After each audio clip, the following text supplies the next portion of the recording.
I love that you said that. I'm kind of guilty. I spend a lot of time as a consulting helping people find their niche and finding out how to spend their time. And you're absolutely right. It does matter when you're building very complicated workflows. So you understand, when you're dealing with finance, the timeliness of data is so important. When you're dealing with healthcare, the privacy of data is so important. And so you have different choices to make. But at a broad level, the agents are a level above that in terms of the problems that they're trying to solve. That's awesome.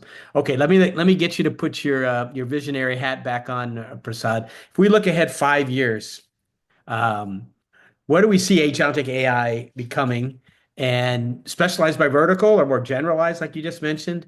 And how is that 5 year vision shaping kind of what you're doing with your product roadmap at Agent Man? So I'm going to answer that in two parts, right?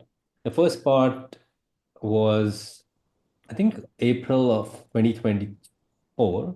There was an event that Sequoia organized called Sequoia Ascent. Okay. And their keynote was there was one slide, which is what I call as a $1 billion slide, which said, how can agents run a company?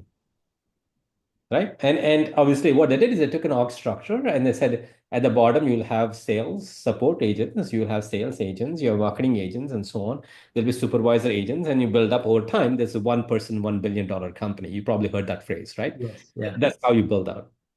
Now, when I was at Salesforce, we did an intellectual exercise for on Mark's asking, where can you build an agent first enterprise company?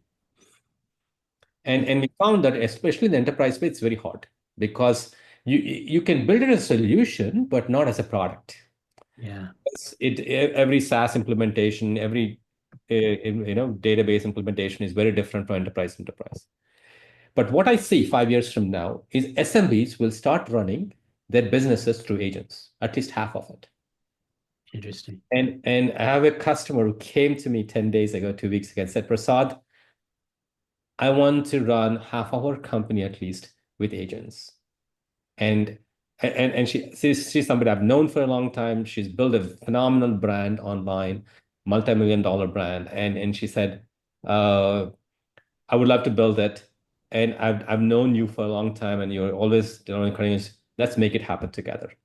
So I've been waiting for that person to Yeah. build the idea of agent first company. And she doesn't want to just infuse agents in customer support. She's in e-commerce, right? She's in customer support or in cross sell, but in marketing, Yeah. in operations, in merchandising, in financial planning, etc. All parts of her business where she can run the entire company with the help of agents, and then going and doing on their own stuff or augmenting you at various times or working with customers and suppliers and so on. So that's what I believe. In 5 years from now, you will see more and more small businesses running a big part of the business through agents. That's excellent. Prasad, it's been so amazing catching up with you. A lot of great insights here, and let's stay in close touch. Yes. Thank you, Alan. I enjoyed talking to you, and it's phenomenal.